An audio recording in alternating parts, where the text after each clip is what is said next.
Ladies and gentlemen, welcome back to another episode of the Good Old Fashioned Philly Wrestling Podcast. My name is Rick Reinhart, and I am here to tell the world what I think about what's going on in professional wrestling today and what could be done to make it, to bring back the good old days.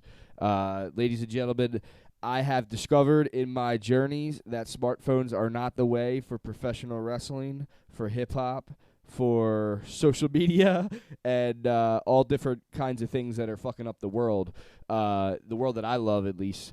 And I'm going to start here with professional wrestling. Vince, if you are out there, I know you guys have just had an outbreak inside the WWE Training Center. So this is what I recommend. I get this advice from Jim Cornette. It's all Jim Cornette on this. He's giving you the $1 million answer to the question. You have a library full of all the best shit from WWE to WCW to ECW to all that old Mid-South stuff and all this good stuff. You also have the TV networks to be able to broadcast this stuff. And I got to be honest with you, man, what we want, what the fans want, we want that good old-fashioned pro wrestling to come back, man. That golden era stuff, Attitude Era, ECW, WCW, all that good shit. I mean, I appreciate that you guys have pushed through during the pandemic. I know that there's so much stuff going on in the world today that, you know, maybe, to be honest with you, like, this is where my head's at with what you guys are doing is you guys have been going hard for a very long time. It's starting to show. And I think that you guys would benefit from taking a little bit of a break and just allowing the old stuff to do what it's supposed to do, which is be remembered as a gigantic piece of history in modern world and in the world for many years to come.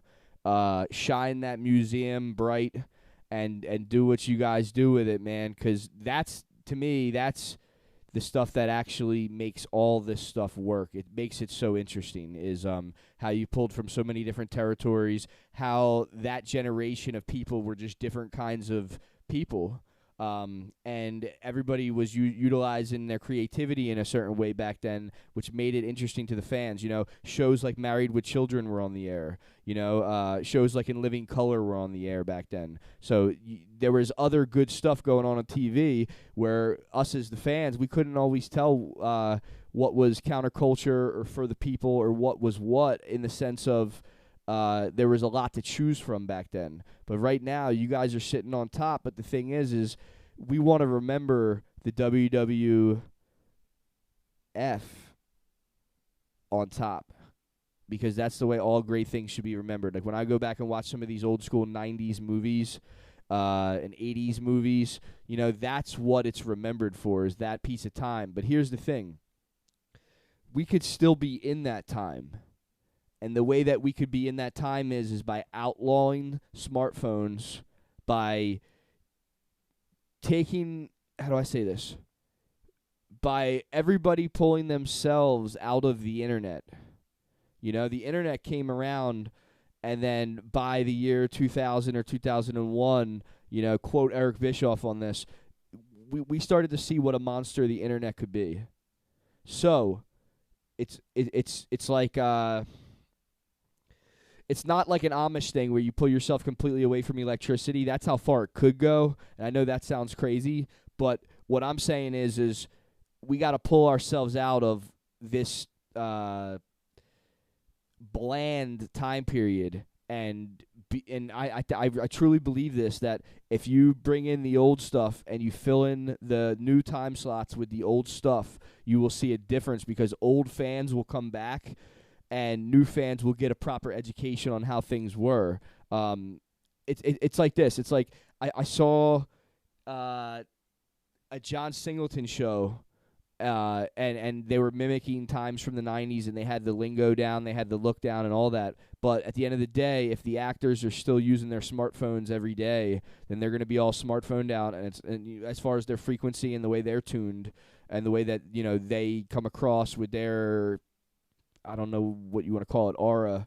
It doesn't, you know, I mean, that's a good show that John Singleton had. I haven't seen a lot of episodes, but I'm making a observation right now that, you can't fake what we had back then in the 80s and in the 90s, in the 70s and in the 60s too. So what I'm saying is like,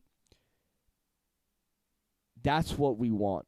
So if you hit the reset button the way that Jim Cornette has been talking about in the wrestling business, hopefully what that'll do is you could then have this old classic stuff pave the way for the new thing that's coming, because something's coming. I wouldn't be doing this stuff if something wasn't coming.